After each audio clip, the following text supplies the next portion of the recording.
تجھے کس چیز سے محبت ہے؟ سبحان اللہ۔ تو آپ نے عرض کی حبب الی من الدنیا ثلاث، اللہ، یا رسول اللہ مجھے دنیا میں 3 چیزوں سے محبت ہے۔ پہلی محبت ہے النظر الی وجہ رسول اللہ، سبحان اللہ سبحان اللہ۔ میری پہلی اور آخری خواہش یہ ہے کہ چہرہ مصطفیٰ کا ہو تو آنکھ ابو بکر کی ہو، سبحان اللہ، وہ تکتا رہے۔ سبحان اللہ۔ یہی تو غار ثور کے اندر بھی منظر پیش آیا تھا نا، ماشاء اللہ، کہ حضرت ابو بکر صدیق کی کلائی کے اوپر سرکار دو عالم کا سر انور تھا، اللہ اکبر، اور پیچھے آپ کی گود میں امام الانبیاء کا وجود اقدس تھا۔ تو حضرت ابو بکر صدیق آنکھ کی ٹکٹکی لگا کر حضور کا چہرہ دیکھتے رہے۔ سبحان اللہ سبحان اللہ۔ اچھا کئی نا آج کل کے پیروں کے اوپر یہ شعر پڑھ دیتے ہیں، جو کامل پیر ہیں ہم تو ان کے غلام ہیں نا، بے شک۔ لیکن جو آج کل بناوٹی پیر بنے ہوئے ہیں کہ نماز نہیں پڑھتے، روزہ نہیں رکھتے، جو بنیادی چیزیں ہیں جس کا انکار کرنے والا کافر ہو جاتا ہے۔ حضور صلی اللہ علیہ وسلم نے فرمایا لا طاعت لمخلوق فی معصیت الخالق، حضور نے فرمایا جو بھی میری نافرمانی کی طرف بلائے اس کی اطاعت نہ کرو۔ بے شک بے شک۔ کیا مطلب؟ کہ شریعت طریقت کے تابع نہیں ہے، طریقت شریعت کے تابع ہے، طریقت شریعت کے تابع ہے۔ کئی بدبخت پیر سجدے کرواتے ہیں، استغفر اللہ، استغفر اللہ، جب سرکار دو عالم صلی اللہ تعالیٰ علیہ وسلم نے سجدہ کرنے سے منع کیا ہے کہ حضور کی بارگاہ میں صحابہ بیٹھے ہوئے تھے تو ایک اونٹ آ گیا، اس نے آ کر حضور کو سجدہ کیا۔ صحابہ عرض کرتے ہیں یا رسول اللہ ہمارا تو بدرجے والا حق بنتا ہے نا، کیونکہ یہ غیر ذوی العقول ہے اور ہم ذوی العقول ہیں، ہم عقل والے ہیں، تو یہ تو عقل والے بھی نہیں ہیں، تو سجدے آپ کو کرتے ہیں تو محبوب ہمارا تو زیادہ حق بنتا ہے نا۔ سرکار نے فرمایا ہے میرے صحابہ سجدہ صرف اللہ کی ذات کو ہے، سبحان اللہ، اگر اللہ کے بعد کسی کو سجدہ کرنے کا میں حکم دیتا تو بیوی کو حکم دیتا اپنے خاوند کو سجدہ کرے۔ اللہ اکبر۔ لیکن وہ بھی سجدہ کرنا جائز ہے نہیں۔ میں عرض کر رہا تھا حضرت ابو بکر صدیق رضی اللہ تعالیٰ عنہ جو شعر یہاں پہ حضرت سلطان بہو کے بولے جاتے ہیں نا، میں تو سمجھتا ہوں کہ اس جگہ پہ بالکل فٹ آتی ہے۔ جی ارشاد۔ یہ شعر بولے جاتے ہیں نا، اے چشمہ میرا تن ہوئے تے میں مرشد ویکھ نہ رجاں ہوں۔ کیا مطلب؟ کہ میرا پورا وجود جو ہے نا یہ چشمہ آنکھ بن جائے۔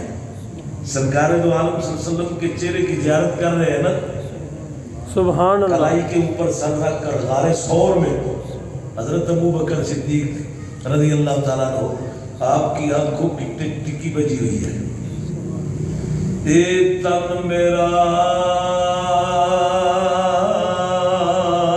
سبحان اللہ۔ چشمہ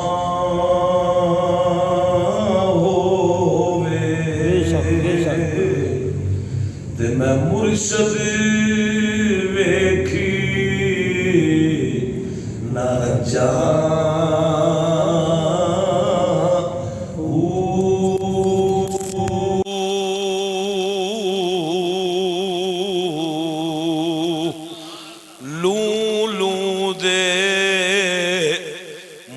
لکھ لکھ چشمہ، کیا مطلب؟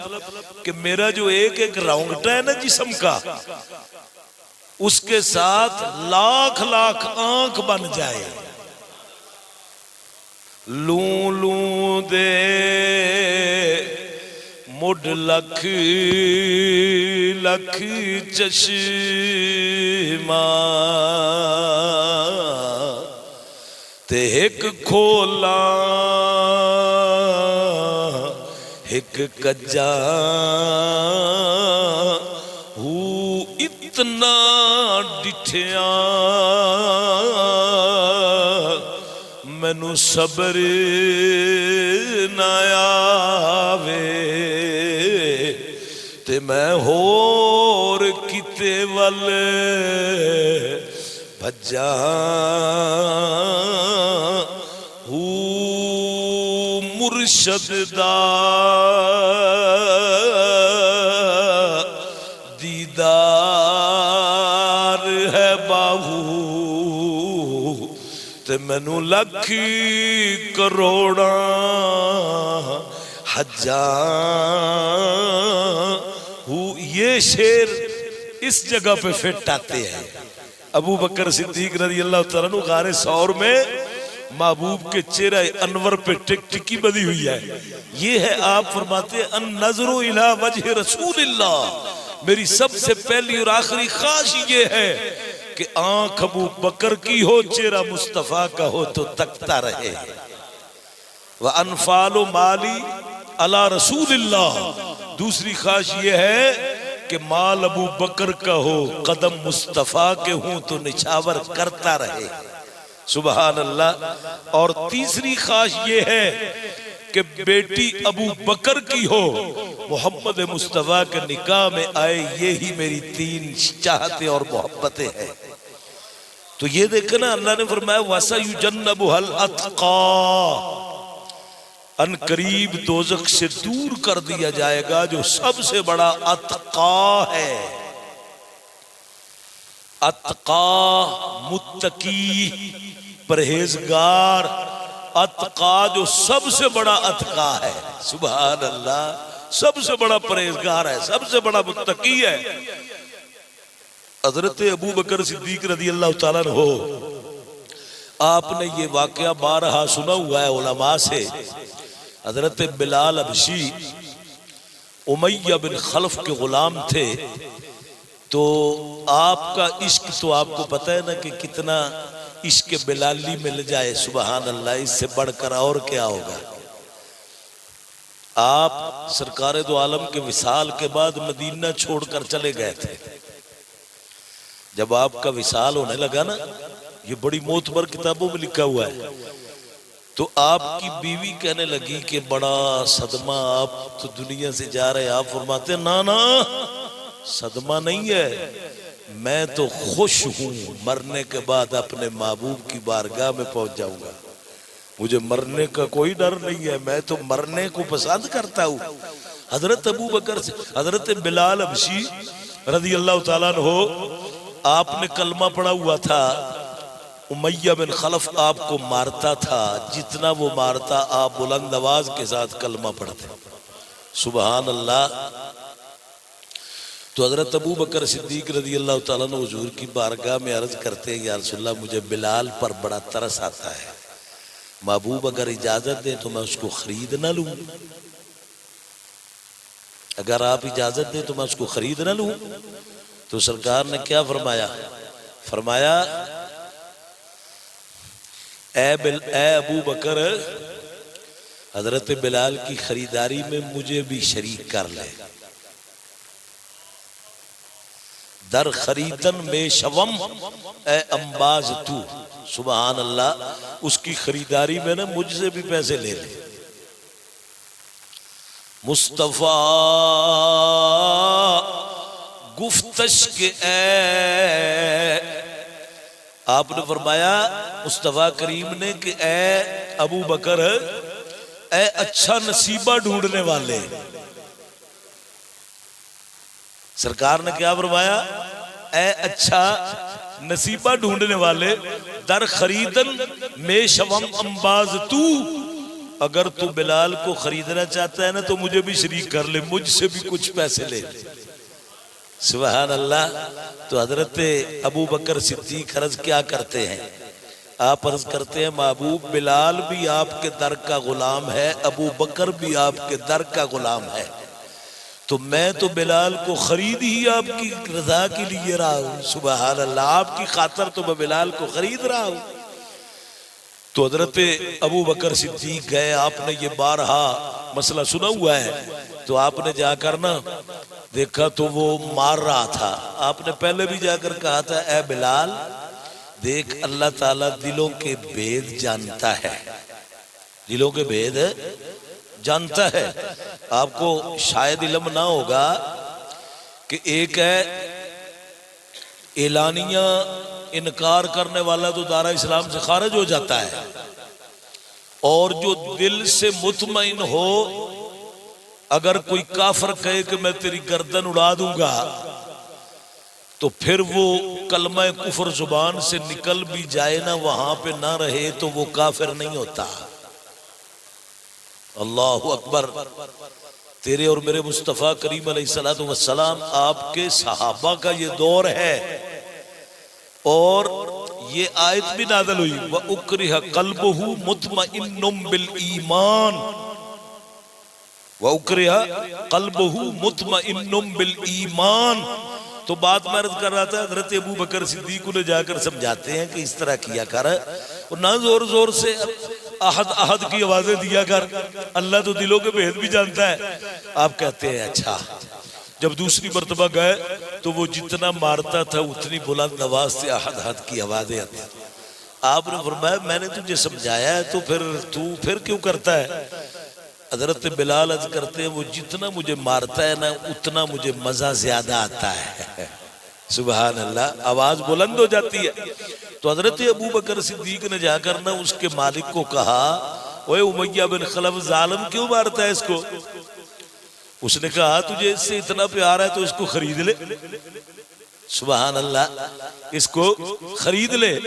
آپ نے فرمایا مانگ کیا مانگتا ہے؟ مانگ کیا مانگتا ہے؟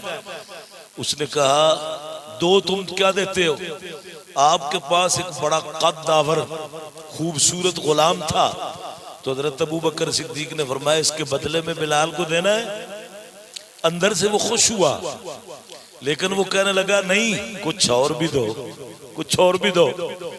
فرمایا اچھا اشرفیہ بھی لے لی. تو حضرت ابو بکر صدیق نے وہ غلام دے دیا حضرت بلال کے بدلے میں، اور اشرفیہ بھی دے دی. جب آپ بلال کو لے کر آنے لگے نا تو امیہ بن خلف کہنے لگا او ابو بکر تو لوٹ لیا گیا ہے، تو لوٹ لیا گیا ہے. آپ نے فرمایا کیسے؟ اس نے کہا وہ اتنا بڑا تو نے مجھے غلام دے دیا ہے، یہ اشرفیہ نہ بھی دیتا تو میں یہ موٹے ہونٹوں والا، کالے سیاہ رنگ والا، باریک آنکھوں والا یہ حبشی غلام تجھے اس کے بدلے میں ویسے ہی دے دیتا. تو آپ نے فرمایا لوٹ تو لیا گیا ہے، تجھے پتہ ہی نہیں بلال کا مقام کیا ہے. تو نے تو مانگا ہی کچھ نہیں. آج تو میں جو ارادہ لے کر آیا تھا نا تو نے تو مانگا ہی کچھ نہیں ہے. آج تو جو بھی مانگتا میں بلال کو آزاد کرانے کے لیے خرچ کر دیتا. سبحان اللہ. تو جب آپ لے کر آئے نا تو حضرت بلال حبشی حضور کے قدموں میں گر کر بے ہوش ہو گئے. حضور کے قدموں میں گر کر نا بے ہوش ہو گئے. خر مخشیا در قفا بے ہوش ہو گئے. تو سرکار دو عالم صلی اللہ علیہ وسلم آپ خود حضرت بلال کے چہرے سے گردوں کو باہر اتار رہے ہیں، اور سرکار نے فرمایا اے بلال تو اسلام میں بڑا ہی ستایا گیا، تو بڑا ہی ستایا گیا. تو حضرت ابو بکر صدیق کی شان میں یہ آیتیں نازل ہوئی تھی. اور پھر آپ نے اتنا بڑا یہ کردار جو ادا کیا تھا نا تو آپ کا والد ابو قحافہ بھی اس نے کلمہ نہیں پڑھا تھا.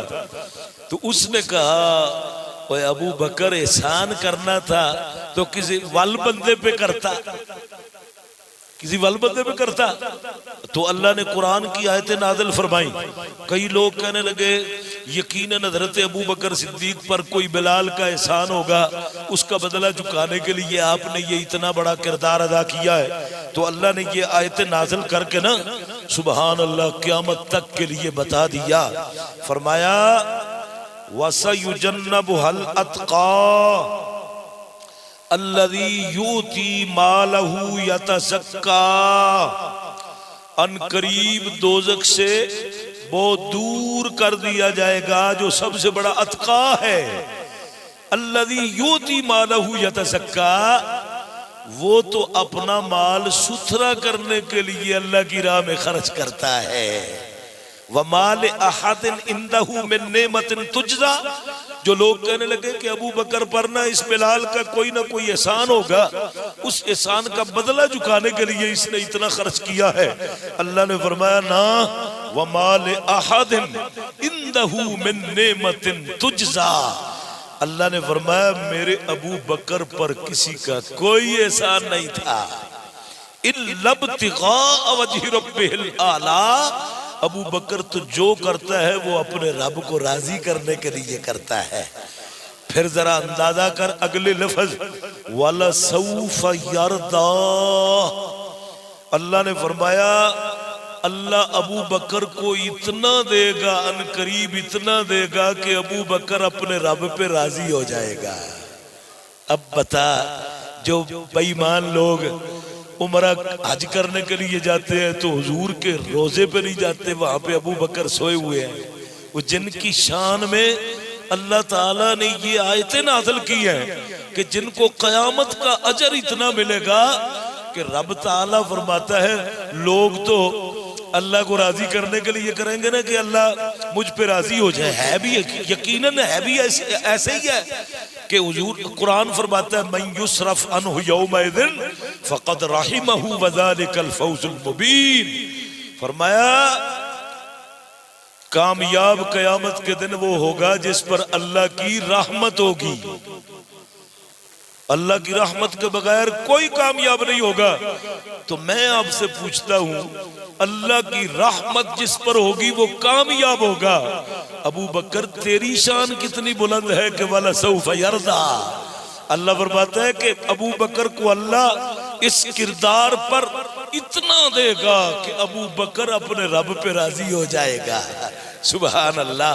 حضرت ابو بکر صدیق رضی اللہ تعالیٰ عنہ، آپ کی ہستی ان آیتوں سے بھی آپ کا مقام جو ہے وہ سب سے بلند و بالا لگتا ہے۔ دیکھو نا قرآن پاک میں یا ایھا الناس انا خلقناکم من ذکر و انثی وجعلناکم شعوبا وقبائل لتعارفوا ان اکرمکم عند اللہ اتقاکم، بے شک اللہ کے نزدیک سب سے بڑا عزت والا وہ ہے جو کون ہے؟ متقی ہے، پرہیزگار ہے۔ اے لوگو، اللہ نے تمہیں ایک مرد اور ایک بیوی سے پیدا کیا، یا ایھا الناس انا خلقناکم من ذکر و انثی وجعلناکم شعوبا وقبائل، اللہ نے تمہارے شعبے بنائے، تمہارے قبیلے بنائے تاکہ تمہیں پہچانا جائے۔ پہچاننے کے لیے قبیلے بنائے ہیں، لیکن اللہ کے نزدیک کوئی چٹھا افضل نہیں، کوئی چیمہ افضل نہیں، کوئی افضل نہیں۔ اللہ کے نزدیک کون افضل ہے؟ جو سب سے بڑا متقی ہے۔ تو ابو بکر صدیق کو تو اللہ اتقا فرما رہا ہے۔ سبحان اللہ۔ ابو بکر صدیق، میں نے ایک حدیث پاک میں پڑھا ہے، ایک مرتبہ نا ابھی مسجد نبوی شریف کی جو چھت تھی نا وہ کھجور کے ڈنڈوں کی پڑی ہوئی تھی چھت اس وقت، اور کچی اس وقت تھی مسجد بھی۔ تو سرکار دو عالم صلی اللہ علیہ وسلم رات کے وقت مسجد میں گئے، اندھیرا تھا، تو پانی کے ٹپکنے کی آواز آ رہی تھی، ٹپک ٹپک قطرے گرتے ہیں نا، بارش نازل ہوتی ہو تو۔ سرکار دو عالم صلی اللہ علیہ وسلم نے فرمایا کہ یہ جو چھن ہے نا، چھت، یہ کئی بارش تو نہیں ہو رہی کہ پانی کے گرنے کی آواز آ رہی ہے۔ جب غور سے دیکھا تو ابو بکر صدیق نماز میں اتنا رو رہے تھے، آپ کے آنکھوں کا پانی ایسے لگتا تھا جس طرح بارش ہو رہی ہے۔ آپ دیکھیں نا، اتنا بڑا مقام بھی ہو، یاد رکھو جتنا بڑا خوف خدا ہوگا اتنے بڑے آنکھوں سے آنسو آتے ہوں گے۔ وَرَجُلٌ خَالِيًا فِي عِبَادَةِ اللَّهِ فَفَاضَتْ عَيْنَاهُ، حضور کی حدیث پاک ہے بخاری شریف کی کہ جو لوگ آدھی رات کو علیحدگی میں اپنے رب کے ہاں نماز پڑھ کر خوف خدا سے، ان کی آنکھوں سے ففاضت عیناہ، اچانک ان کی آنکھوں سے آنسو گر پڑتے ہیں۔ ان کے رخسار کے آ جاتے ہیں. سبحان اللہ. میں عرض کر رہا تھا حضرت ابو بکر صدیق رضی اللہ تعالیٰ عنہ، آپ کی شان اتنی بلند و بالا ہے کہ سارے صحابہ سے آپ افضل ہیں. اور پھر یاد رکھیے شیطان بندے کو آخری وقت تک گمراہی کی دعوت دیتا ہے. حدیث پاک کے الفاظ ہے، حضور فرماتے ہیں ان اللہ لا يقبل التوبہ ما لم یغرغر. حضور صلی اللہ علیہ وسلم فرماتے ہیں کہ غرغرے کے وقت اللہ تعالیٰ توبہ قبول نہیں کرتا. غرغرے سے پہلے. غرغرہ کس کو کہتے ہیں؟ غرغرہ کہتے ہیں جب بندے کی روح بدن سے نکل کر پاؤں مردہ ہوتے ہیں، ٹانگیں مردہ ہوتی ہیں، آ کر حلق میں روح اٹک جاتی ہے. اور آپ نے دیکھا کئی دن لوگ جو ہے نا وہ اس غرغرے میں مبتلا رہتے ہیں. کئی تو بڑے کئی مہینے ان کی روح نہیں نکلتی، لیکن آ کر اس حلق میں آ کر نا وہ پھنس جاتی ہے، نہ وہ آزاد ہوتا ہے، آنکھیں تاڑے لگ جاتی ہیں. تو تیرے اور میرے مصطفیٰ کریم علیہ السلام فرماتے ہیں کہ جو کافر ہوگا اس کی توبہ قبول ہے اس وقت نہیں ہوگی. کیوں؟ اس وقت ایمان بالغیب نہیں دے رہا. اب تو وہ فرشتوں کو دیکھ کر توبہ کر رہا ہے، فرشتوں کو دیکھ کر توبہ کر رہا ہے. لیکن تیرے اور میرے محبوب فرماتے ہیں جو میرا کلمہ پڑھنے والا گناہگار اس وقت بھی توبہ کر لے گا اللہ اسے معاف کر دے گا. ایک حدیث پاک میں نے پڑھی ہے، الزواجر کے اندر موجود ہے. سرکار فرماتے ہیں کہ میری امت جتنی بھی گناہگار ہوگی نا، جتنی بھی گناہگار ہوگی، سرکار دو عالم صلی اللہ علیہ وسلم آپ کی بارگاہ میں نا مرنے سے 1 سال پہلے کے لیے حضرت جبریل آئے. آ کر عرض کرتے یا رسول اللہ صلی اللہ علیہ وسلم اگر بندے کی موت سے 1 سال پہلے وہ توبہ کر لے تو اس کے اللہ فرماتا ہے میں گناہ معاف کر دوں. تو پھر محبوب راضی ہے. سمجھ آ رہی کہ نہیں آ رہی؟ حضور صلی اللہ تعالیٰ علیہ وسلم آپ اپنی امت کے لیے اتنے حریص ہیں. سرکار حضرت جبریل آئے، سرکار نے فرمایا جبریل جا کر اللہ کی بارگاہ میں عرض کر دے یا اللہ تیرا محبوب راضی نہیں ہے اس بات پہ، کیونکہ سال تو پتہ نہیں وہ گناہ کر بیٹھے گا، سال پہلے کے گناہ معاف کر دے تو یہ تو نہیں مجھے قبول، یہ مدت لمبی ہے. حضرت جبریل گئے، پھر واپس آ گئے. آ کر عرض کرتے یا رسول اللہ نے بھیجا ہے کہ اگر آپ کا امتی مرنے سے 1 مہینہ پہلے توبہ کر لے تو اللہ اس کے گناہ معاف کر دے، پھر محبوب راضی ہو. آپ نے فرمایا جا کے عرض کر اے جبریل کہ یہ لمبی مدت ہے یا اللہ اس سے کم کر. الزواجر کی حدیث میں ہے. پھر جبریل آئے، عرض کرتے یا رسول اللہ بندہ مرنے سے 1 ہفتہ پہلے توبہ کر لے تو محبوب اس کے گناہ معاف کر دے اللہ تو پھر راضی ہو. سرکار نے فرمایا یہ بھی لمبی مدت ہے، یہ بھی لمبی مدت ہے. پھر حضرت جبریل آئے، عرض کرتے یا رسول اللہ نے بھیجا ہے کہ محبوب اگر آپ کا امتی مرنے سے 1 دن پہلے، سمجھ آ رہی ہے نا، 1 دن پہلے گناہوں سے معافی مانگ لے تو اللہ اسے معاف کر دے تو محبوب پھر راضی ہو. سرکار نے فرمایا یہ بھی لمبی مدت ہے.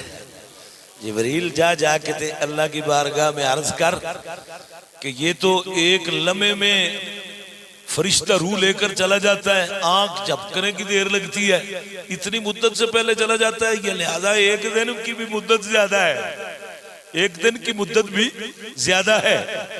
تو رب تعالیٰ نے فرمایا جا جبریل جا کر میرے محبوب کو سلام پیش کر، اور سلام پیش کر کے اس کو کہہ دے اے میرے پیارے محبوب اگر تیرا امتی اس کی روح پاؤں سے کھینچ کر اس کے حلق میں آ جائے. اسی لیے بندے کے ہوش بھی ٹھیک رہتے ہیں, روح بھی چلتی رہتی ہے, تاکہ بندہ اس وقت بھی رب کی بارگاہ میں شرمندہ ہو جائے. سرکار دو عالم صلی اللہ علیہ وسلم نے فرمایا, حضور نے فرمایا, حضرت جبریل آ گئے, آ کر عرض کرتے محبوب اللہ سلام پیش کر رہا ہے اور وہ فرما رہا ہے اے محبوب آپ کے امتی کی روح فلولا اذا بلغت الحلقوم, اس کی روح کو کھینچ کر گلے میں لے آئیں اور بول بھی نہ سکتا ہو, زبان بھی نہ ہلا سکتا ہو, صرف آنکھوں کے اشارے سے ہی شرمندہ ہو کر توبہ کر لے, میں اسے بھی معاف کر دوں گا. آپ کو پتہ ہے روح جو ہے نا یہ کہاں سے پھونکی گئی تھی؟ سر کی طرف سے, حضرت آدم علیہ السلام کے سر کی طرف سے. وَنَفَخْتُ فِيهِ مِن رُوحِي, اللہ قرآن میں 14ویں سپارے میں فرماتا ہے کہ میں نے اپنی معزز روح آدم کے ڈانچے میں پھونکی. تو حضرت آدم علیہ السلام کے یہاں تک روح آئی نا, تو آدم علیہ السلام جلد بازی میں اٹھنا چاہتے تھے تو گر گئے. اللہ قرآن میں فرماتا ہے وَكَانَ الْإِنسَانُ قَتُورًا, انسان کتنا جلد باز ہے, ابھی روح نیچے گئی نہیں تو پہلے اٹھنا شروع ہو گئے. سبحان اللہ. تو اللہ نے روح جو ہے داخل سر کی طرف سے کی ہے, لیکن رب تعالی روح کو کھینچتا پاؤں کی طرف سے ہے, اس لیے کہ میرے مصطفیٰ کا گناہگار کلمہ پڑھنے والا امتی اس کو اس وقت بھی اپنے گناہ پہ شرمندگی آ جائے تو اس کی آنکھوں کے اشارے سے بھی میں اسے معاف کر دوں گا. سبحان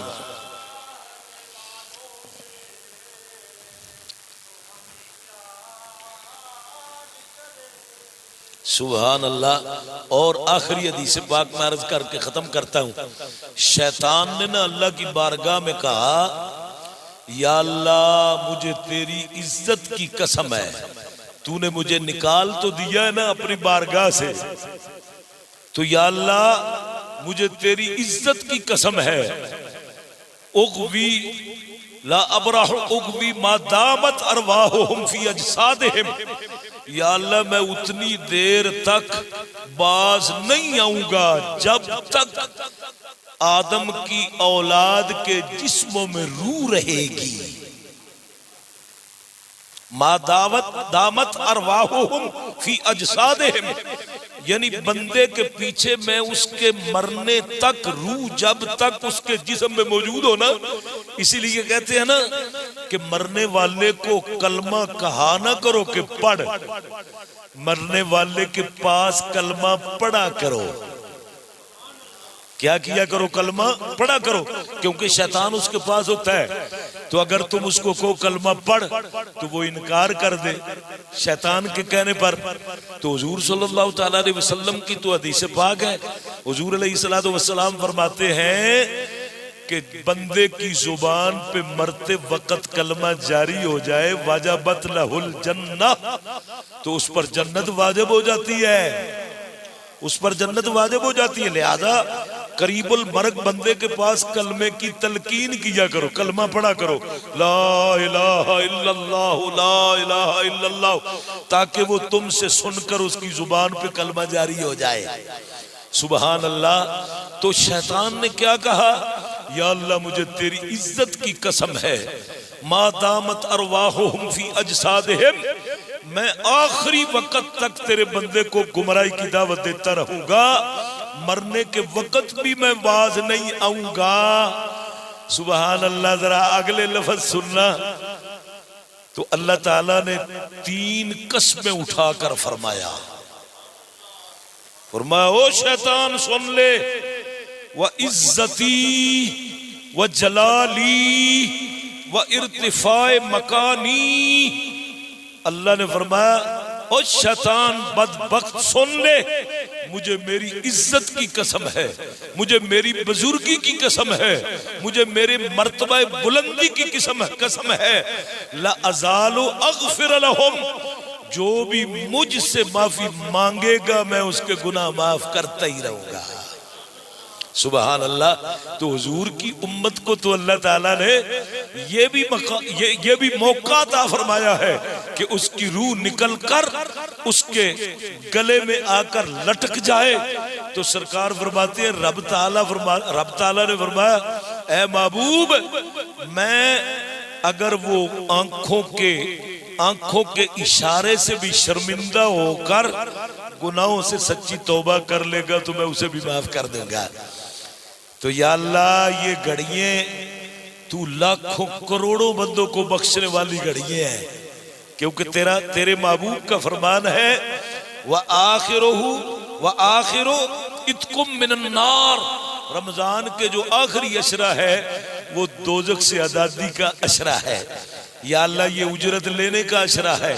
یا اللہ اپنے محبوب کے ان فرامین کے مطابق ہمیں سچی توبہ کی توفیق عطا فرما. ہمارے پچھلے گناہوں کو معاف فرما اور آئندہ پھر ہماری زندگی میں ایسا بابرکت رمضان المبارک کا مہینہ عطا فرما. وآخر الدعوانا ان الحمد للہ رب العالمین وعلى آلك واصحابك يا سيدي يا حبيب الله. اللهم صل على سيدنا ومولانا محمد وعلى آل سيدنا ومولانا محمد مادن الجود والكرم منبع العلم والحلم والحكم وعلى آله وأصحابه وبارك وسلم. ربنا آتنا في الدنيا حسنة وفي الآخرة حسنة وقنا عذاب النار. رب اجعلني مقيم الصلاة ومن ذريتي ربنا وتقبل دعاء. ربنا اغفر لي ولوالدي ربنا اغفر لي ولوالدي ربنا اغفر لي ولوالدي وللمؤمنين يوم يقوم الحساب.